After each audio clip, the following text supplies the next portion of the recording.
Ang ihatid ko sa inyong balita ay nakakalungkot. Ano ba 'yon, Boss Dig? Bakit nakakalungkot? Hindi na po tayo magba-vlog kasi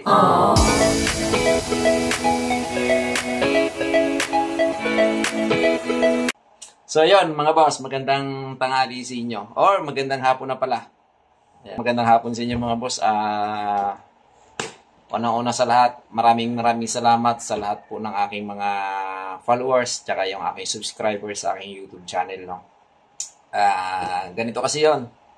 Ang ang ihatid ko sa inyong balita ay nakakalungkot. Ano ba 'yon, Boss Dig? Bakit nakakalungkot? Hindi na po tayo magba-vlog kasi siguro babalik na ulit tayo ng abroad. What? Maging OFW tayo ulit. Charot lang mga boss. Joke lang yun, joke lang. Ganito yan. Ang good news, yun yung bad news kanina pero prank lang yun. Ang good news ay dumating na yung ating sweldo kay YouTube, no? Okay, nag-send na sa atin ng payment through AdSense ay dumating na. Sana all. So, I confirm, I received message ngayon, na-receive ko sa aking message, tsaka sa aking bank account, na-receive ko na. Kasi meron tayong application na bank account through online. So, I confirm na pumasok na nga yung aking sweldo, mga boss. Wow. Diba? So, nakakatawa isipin kasi, insakto talaga na wala kaming ulam ngayon. Oh, yan ang totoo ngayon, mga boss. Rentok lang tayo, no? Si Boss Dave, can you imagine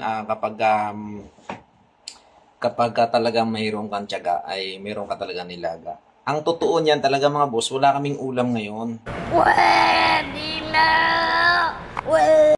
Pero dahil nga hindi ko naman inaasahan na darating to. Akala ko kasi magkakaroon ng problema yung aking Google AdSense. Actually may problema, may issue, hindi ko pa maaayos kasi nga sabi ko baka hindi ko ma-receive yung aking sweldo sa YouTube kasi nga may issue yung aking Google AdSense. Kailangan ko kumuha ng certificate of tax residency. So isa yun sa requirements ni Google AdSense. I don't know, baka next payout, baka ayusin na natin yan. So ngayon, very exciting ito mga boss kasi nga first sweldo ko ito sa aking YouTube channel. Wow naman. Wow. Hindi naman ganun kalaki yung aking subscriber sa YouTube. Hindi naman ganun karami yung mga views ko dyan. Pero yung bang exciting ka na naipon yung earnings mo before, since nung ako'y nasa Saudi Arabia pa, nag-YouTube na ako. So naipon siya ng naipon. Tapos ito yung first sweldo ko ngayon sa aking YouTube channel. Kaya nagagalak ako at natutuwa dahil syempre naka-receive na tayo ng sweldo kay YouTube. Ilang taon ko rin pinaghirapan to eh. Pero dahil nga hindi pa tayo monetize ng mga nakaraang taon, last year, ngayon lang tayo nagkaroon ng idea na pwede palang kumita sa ating YouTube. So sa mga hindi pa nakasubscribe sa aking YouTube mga boss, please subscribe sa aking YouTube channel. Paki-hit yung notification bell para maging updated kayo sa aking mga upcoming mga video na ina-upload sa aking YouTube channel. So, tara, samahan nyo ako. Withdrawin na natin yung pinadala sa atin ni Lolo YouTube. Okay? Let's go, guys. Sama ka lang? Sama ka? It's a prank lang yan. Walang laman yan.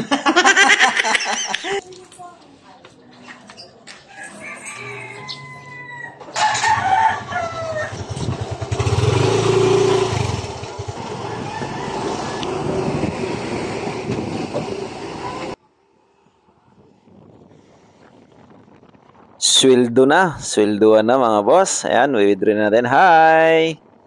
Yan, pupunta kami ng bangko at withdraw namin yung aming sweldo sa YouTube.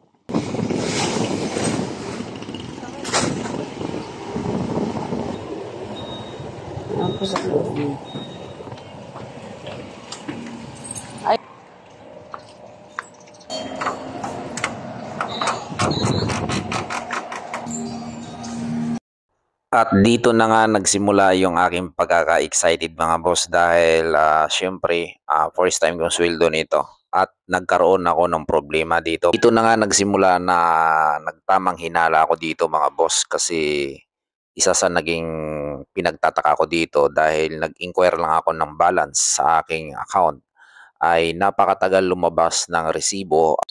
Kaya minabuti kong hintayin kasi your transaction is being proceed ang nakalagay dito sa screen ng machine na ito. Pero nakakalungkot talaga mga boss, hindi ko napigilan yung sarili ko at uminit ang ulo ko dito dahil 3 times kong isinalang yung aking ATM card. Ang nangyari ay your transaction is being proceed pa rin. So umabot na ako ng 5 minutes or more than 5 minutes kakahintay. Tinanong ko dito sa mga empleyado o yung crew ng Alphamart ay ang sabi sa akin ay wifi connection problem lang daw, internet lang. So minabuti ko pa rin hintayin at hindi na ako nakapagtiis ay nagalit na talaga ako mga boss at isa sa nagsabi sa akin yung babae na out of order daw pala ito. Bakit hindi ito nilagyan ng out of order at wala kaming nakita dito? Walang kwentang machine yan mga boss.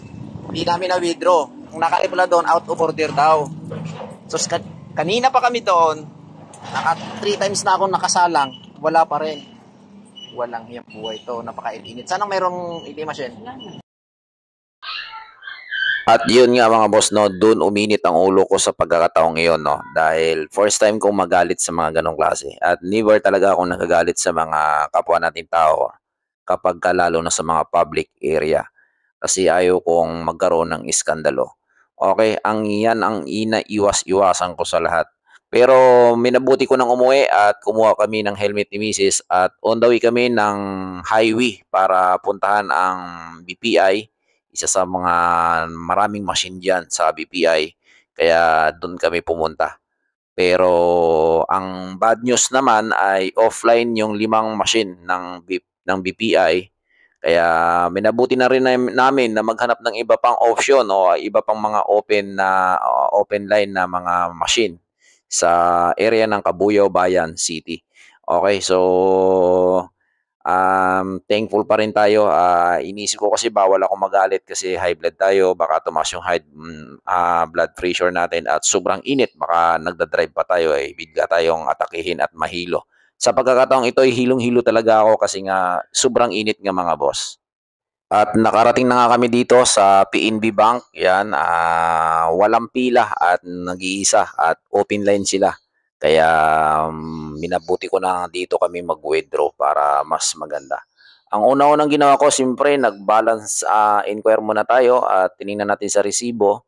Makita natin yan, legit, confirm. Pumasok po yung ating sweldo galing sa ating YouTube. Kaya ubusin na natin withdraw to para mayroon tayong pambili ng ulam. Okay. Shoutout sa aking mga subscriber. Maraming salamat. At nakita ko nga, confirm na confirm yan mga boss. Ay legit na legit yan. Hindi natin pupuntahan yan sa bangko kung hindi legit. Okay. Ayan. Lumabas na yung ATM. Maraming salamat. Ayan. Na-receive na natin. 5,890. Pero hindi na natin ginawa yung butal.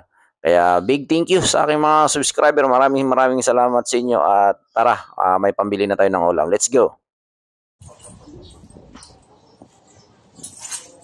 So yun mga boss, nakabili tayo ng ulam.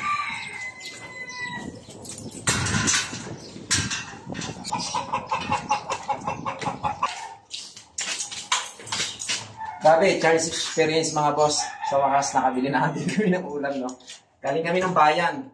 Ang masaklap nito, 3 bangko ang pinuntahan namin. Ang unang bangkong pinuntahan namin dito, yung RCBC, yung machine nila ay out of order pala, hindi pala gumagana. Ngayon, pumunta kami ng BPI machine doon sa bayan, sa highway. Ang nangyari, offline naman. Kaya pumunta kami ng, anong bangko yun? Pumunta kami ng bayan, Dan Bank yun. Mabuti hindi offline. At sa wakas, nakuha na natin yung ating sweldo at nakabili na tayo ng ulam. So hanggang sa muli mga boss, magandang hapon sa inyo. Thank you for watching. God bless everyone.